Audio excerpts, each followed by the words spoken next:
শুভ দুপুর বন্ধুরা, চলো আজকে দুপুরে মেনুতে কি কি আছে তোমাদের সাথে শেয়ার করি। সবার প্রথমে বাটি মেপে এক বাটি গরম গরম সাদা ভাত, কাঁচা লঙ্কা আর নিয়েছি আলু সেদ্ধ, সাথে একটু ঘিও নিয়েছি। গরম গরম ভাতে ঘি দিয়ে আলু সেদ্ধ বেশ ভালোই লাগে খেতে। নিয়েছি ডিম সেদ্ধ আর একটা ডিমের অমলেটও নিয়েছি। সাথে নিয়েছি আলু ভাজা আর পেঁয়াজ রসুন দিয়ে কচুরলতি ভাজা ভাজা করেছি। নিয়েছি সাদা ডাটা দিয়ে ঘন করে মুগের ডাল, আর সাথে একটা 5 মিশালি তরকারি নিয়েছি।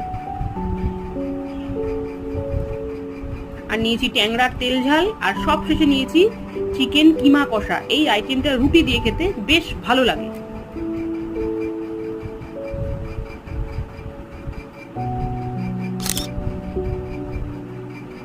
এই হচ্ছে আজকে দুপুরের মেনু। দুপুরের মেনুটা কেমন হচ্ছে তোমরা কমেন্ট করে অবশ্যই জানিও। তো আজকের মতো এই পর্যন্ত, আবার দেখা হবে নতুন কোনো ভিডিওতে।